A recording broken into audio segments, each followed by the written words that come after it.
दोस्तों नमस्कार। सरल नर्सिंग के ऑनलाइन प्लेटफॉर्म पे आपका स्वागत है। प्रीवियस क्लास में अपन ने ग्रोथ एंड डेवलपमेंट शुरू किया, जिसमें अपन ने ग्रोथ एंड डेवलपमेंट को डिफाइन किया। ठीक है, उसके जो डिफरेंस अपन ने जाना, उसकी विशेषताएं अपन ने देखी, और जो ग्रोथ एंड डेवलपमेंट के जो कारक हैं, जो फैक्टर अफेक्टिंग करते हैं, वो अपन ने डिस्कस किया। उसके बाद में आज अपन डिस्कस करते हैं assessment of growth and development. ठीक है, assessment of growth and development को अपन ने 3 भागों में डिवाइड किया है, 3 पार्ट के अंदर डिवाइड किया है। तो आज की क्लास में अपन डिस्कस करेंगे फिजिकल असेसमेंट। ठीक है, ये सेम है, सेम इट इज अपन ने प्रीवियस क्लासों में असेसमेंट किया है। न्यूनेट एग्जामिनेशन ऑफ, है ना, एग्जामिनेशन न्यूबॉर्न का जो अपन ने एग्जामिनेशन किया है वही है फिजिकल असेसमेंट, कि जो बच्चा जन्म लिया है उसका असेसमेंट करना कि उसका जो ग्रोथ एंड डेवलपमेंट 9 माह के दौरान सही हुआ है या नहीं हुआ है। ठीक है, इसको अपन ब्रीफली अपन आज डिस्कस करते हैं। ठीक है, और फिजिकल एग्जामिनेशन कब होगा? हेड से टो तक, assessment of head to toe, non age. कल अपने विशेषता में प्रीवियस क्लास में अपन देखा कि हेड टू टो जो प्रोसेस है उसको अपन cephalocaudal process, cephalocaudal process अपन जानते हैं। ठीक है, head to toe assessment cephalocaudal process के नाम से जानते हैं। बहुत इंपॉर्टेंट क्वेश्चन है, याद कर लीजिएगा, हर बार सेंट्रल लेवल की वैकेंसी में ये पूछा जा चुका है। ठीक है, तो अपन आज सबसे पहले एग्जामिन करेंगे हेड का। हेड, नोज, ईयर, आई, नेक, चेस्ट, सबका अपन असेसमेंट करेंगे फिजिकली की ग्रोथ एंड डेवलपमेंट उसका जो 9 माह के दौरान सही हुआ है या नहीं हुआ है। ठीक है, सबसे पहले मॉडलिंग। अपन ने प्रीवियस क्लास में डिस्कस कर लिया, मॉडलिंग क्या होती है? Over lapping of cranium bone.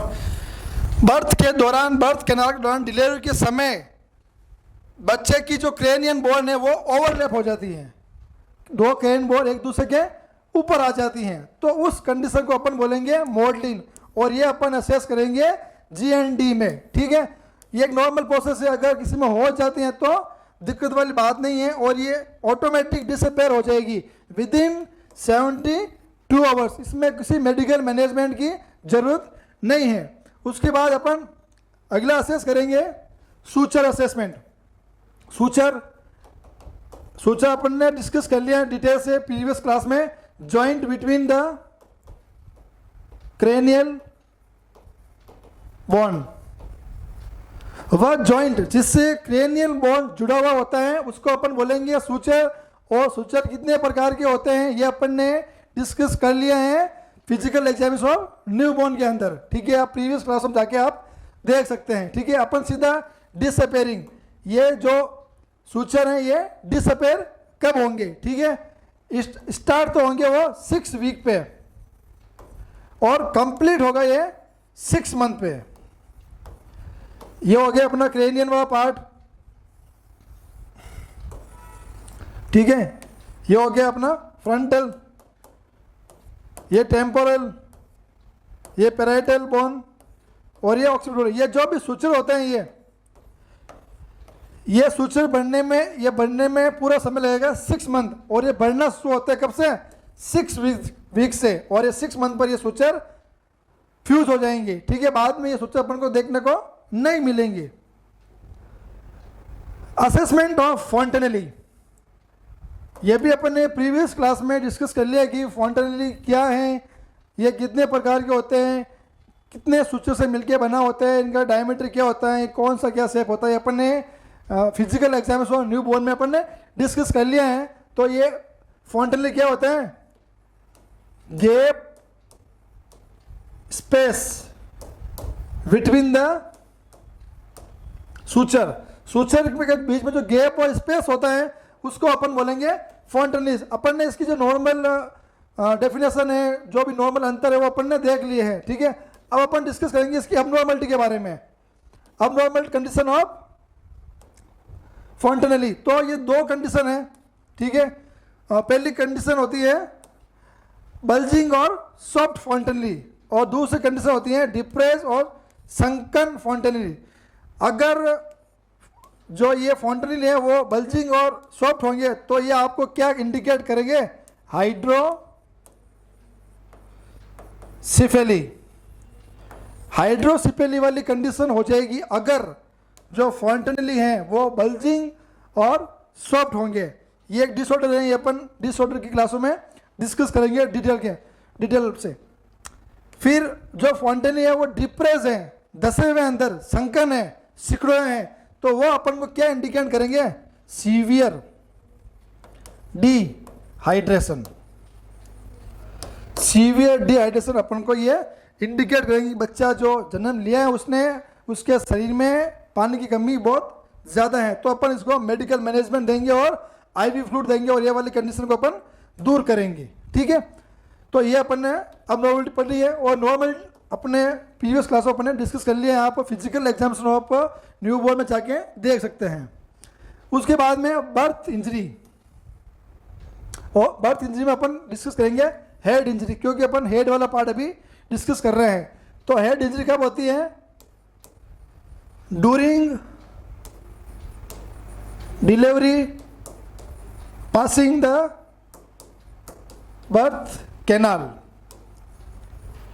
Of baby. Baby जब डिलीवर्ड होता है बर्थ कैनाल के माध्यम से, तो उस दौरान बेबी के हेड पर इंजरी हो जाती है, तो उसको अपन बोलेंगे बर्थ इंजरी। अब ये बर्थ इंजरी क्यों होती है, किस किस वजह से इंजरी हो सकती है, तो पहला रीज़न है कॉन्ट्रैक्टेड पेल्विस। जो महिला का जो पेल्विस का आकार है वो छोटा हो, तो इसलिए वो डिलीवरी के दौरान हेड इंजरी होने की पूरे चांसेस होते हैं।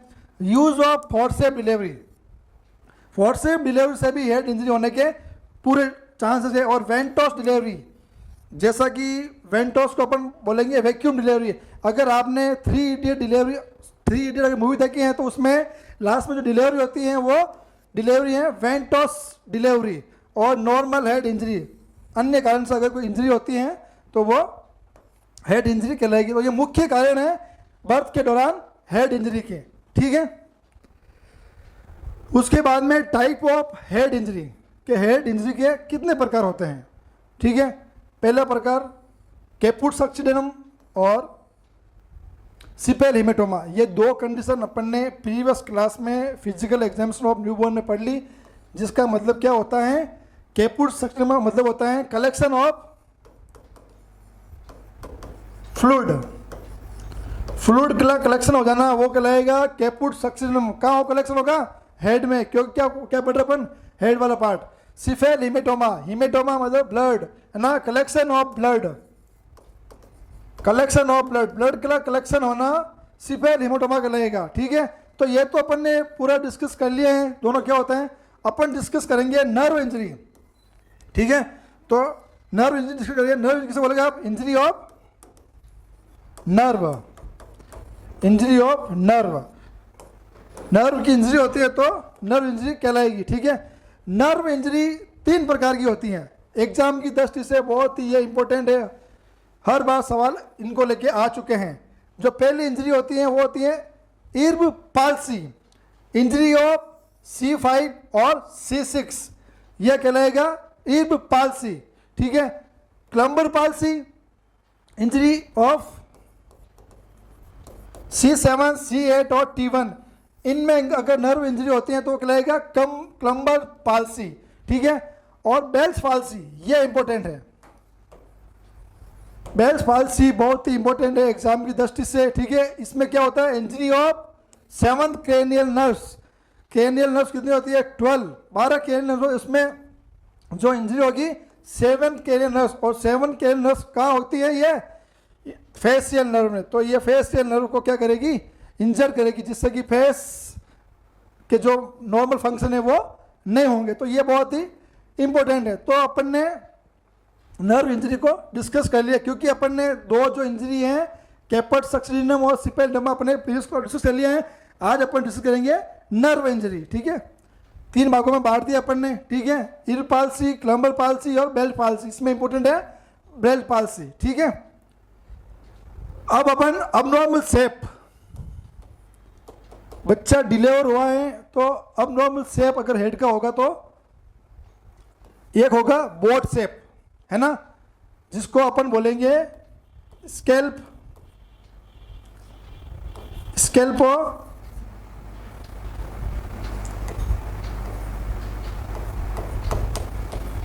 सिफेली। इसमें क्या होगा, जो बच्चे का जन्म लेगा उसका जो हेड होगा वो बोर्ड के समान होगा, जहाज के समान होगा। कैसा? ऐसा, आगे और पीछे से तीखा होगा, ठीक है, इसलिए इसको बोलेंगे बोट शेप, ठीक है। टॉम शेप, टॉम को हिंदी में कहते हैं कब्र, है ना, कब्र के समान बच्चे का शेप होगा, है ना, जिसको अपन बोलेंगे ऑक्सीसिफेली, ऑक्सीसिफेली, है ना। या तो बच्चे का हेड ऐसा होगा या ऐसा होगा, है ना, मतलब आमने सामने की भुजाएं समान होगी, कब्र की भुजाएं आमने समान होती है ना, इसलिए इसको नाम दे रखा है कॉम शेप, है ना। असिमेट्रिकल शेप, असिमेट्रिकल शेप को अपन बोलेंगे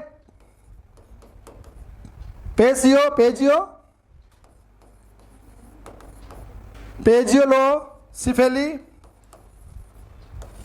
इसमें क्या होगा, जो शेप होगा वो होगा, अगर अपन मारवाड़ी भाषा में बोलने का प्रयास करें तो ऊबड़ खाबड़, जो बच्चे का जो सर है वो होगा ऊबड़ खाबड़, मतलब समान नहीं होगा, इसकी जो परिधि है। मैं आपको इन सब की पिक्चर बता रहा हूं, स्केल बुक कैसा होता है।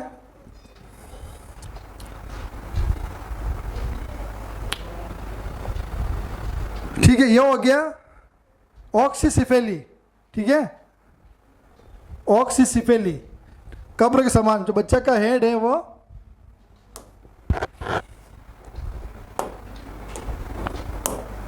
बच्चे का हेड ऐसा होगा, आयताकार होगा, जिसकी आमने सामने की भुजाएं बराबर होगी, ठीक है।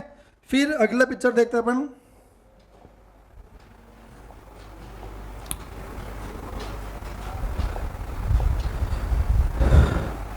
प्लेजियोसिफेली, ठीक है। प्लेजियोसिफेली में क्या होगा, जो बच्चे का जो सर का शेप है वो होगा ऊबड़ खाबड़, अपनी भाषा में समझने का प्रयास करेंगे। तो ये देखो, नॉर्मल शेप तो ऐसा होता है गोल, है ना, और ये हो गया ऊबड़ खाबड़, ठीक है, ये अबनॉर्मल शेप कंडीशन है, ठीक है। और अपन देखते हैं स्केल्पोसिफेली।